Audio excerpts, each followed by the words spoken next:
Este vídeo é um projeto da matéria Estrutura da Matéria do curso de Bacharelado em Ciência e Tecnologia da Universidade Federal do ABC, realizado por Alexandre Bispo, Marco Antônio e Vanusa Oliveira, onde falaremos um pouco sobre como funcionam colas e adesivos, suas funcionalidades e algumas curiosidades. Bom vídeo!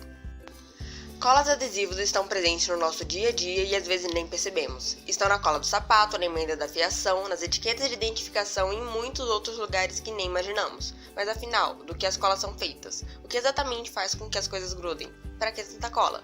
Algumas dessas perguntas podem ter respostas óbvias, outras nem tanto. Venha descobrir com a gente como isso funciona. A utilização de cola pela humanidade é de tempos bem antigos. Alguns dos registros que nós temos é de 2000 a.C., quando egípcios antigos utilizavam adesivos líquidos preparados a partir de animais, como ossos, pele, sangue, cérebro e tecido conjuntivo ricos em proteínas colágeno em seus artefatos de madeira.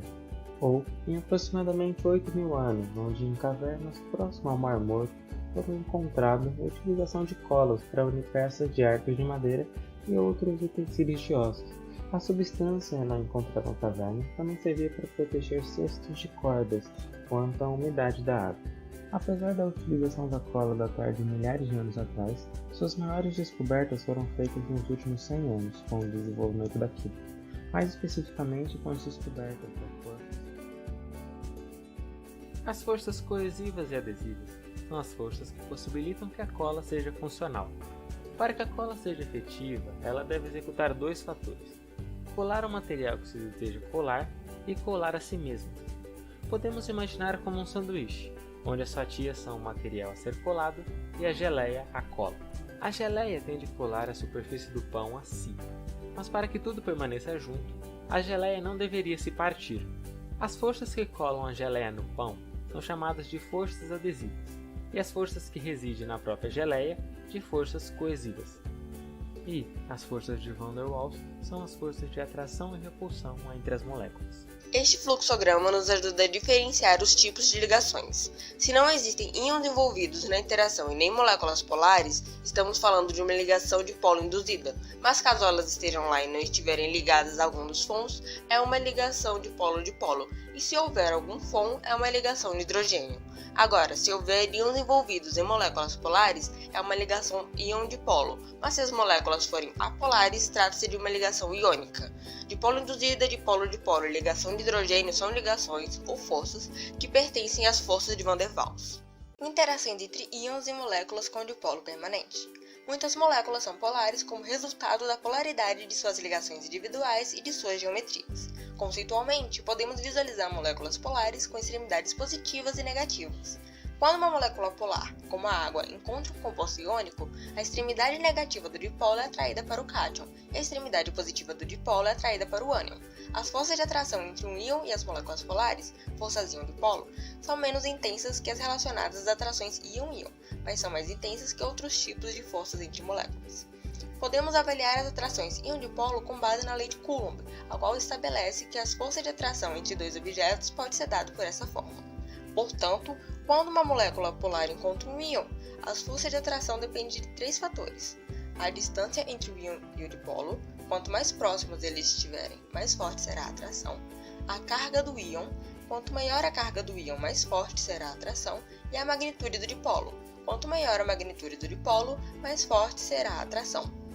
Tanto a energia como a força de atração entre partículas com cargas opostas dependem diretamente do produto entre as cargas, sendo o primeiro inversamente proporcional à distância entre os íons e o segundo à distância ao quadrado.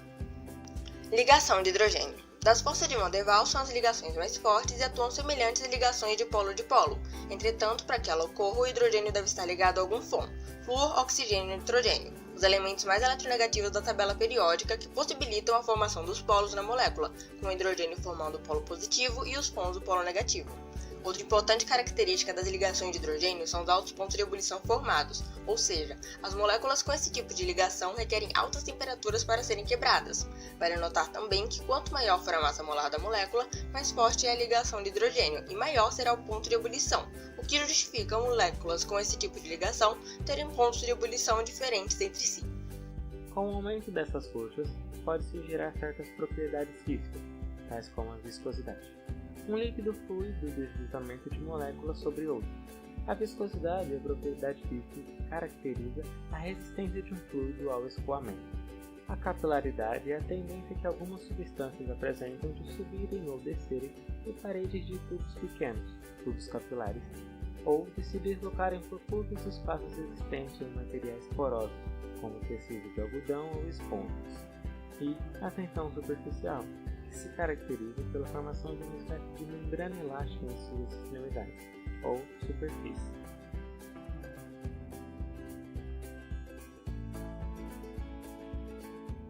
Segundo Anthony Kinloch, um adesivo pode ser definido como um material que, quando aplicado sobre superfície de materiais, pode juntá-los e resistir à separação. Ainda segundo o autor, adesivo é um termo geral para definir colas, cimentos, pastas, etc. Nesse vídeo, vamos dividir as colas, ou resinas, em dois grupos, solventes e estruturais. As colas solventes possuem esse nome porque em sua composição a substância adesiva está solvida ou em água ou em algum fluido orgânico. A sua principal propriedade é a termoplasticidade, que indica que são influenciadas pelo calor. Tanto os solventes orgânicos quanto a base d'água possuem o mesmo princípio de atuação. Durante a aplicação do adesivo no substrato, ou seja, na superfície, o líquido entra nos poros do substrato ao mesmo tempo em que a água, ou solvente orgânico, da composição adesiva evapora. Ao entrar nos poros, as resinas sofrem adesão mecânica e, para permanecerem lá, elas passam a sofrer também adesão por adsorção, que ocorre a nível molecular e pode ser explicada pelas forças de Van der Waals. Colas látex, goma arábica e algumas fitas crepe são exemplos de colas à base de solventes orgânicos, porém esse tipo de cola está caindo em desuso por liberar fortes odores. Já a polivinila de acetato, a cola branca, é o exemplo mais popular de colas à base d'água produzida com resina sintética. Por característica, esse tipo de cola precisa de superfícies porosas para que ocorra a adesão, logo ela não é indicada para alguns materiais, como metais e vidros. Há também os adesivos estruturais, ou de reação, como epóxis e poliuretanos, normalmente utilizados na indústria. Esses adesivos se caracterizam por serem termofixos, resistentes a temperaturas extremas, e por possuírem uma alta adesão e resistência à umidade, raios ultravioletas e a uma gama de substâncias químicas. Diferente dos adesivos já apresentados, os adesivos estruturais não passam pelos processos de adesão mecânica ou de absorção, pois reagem quimicamente com o substrato, ou seja, agindo por adesão química. A cola de cianoacrilato, mais conhecida como Super Bonder, foi descoberta em 1942 por acidente. Na época, o inventor procurava um material para produzir plásticos de mira para armas de soldados aliados na Segunda Guerra.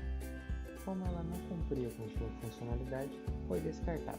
Sua relevância só foi percebida depois por uma equipe de projeto de cabines de jato, quando a fórmula foi resgatada, e assim lançada em 1958. Um ponto interessante é que na Guerra do Vietnã, a cola era utilizada como um spray para estancar o sangramento dos soldados até receber atendimento médico.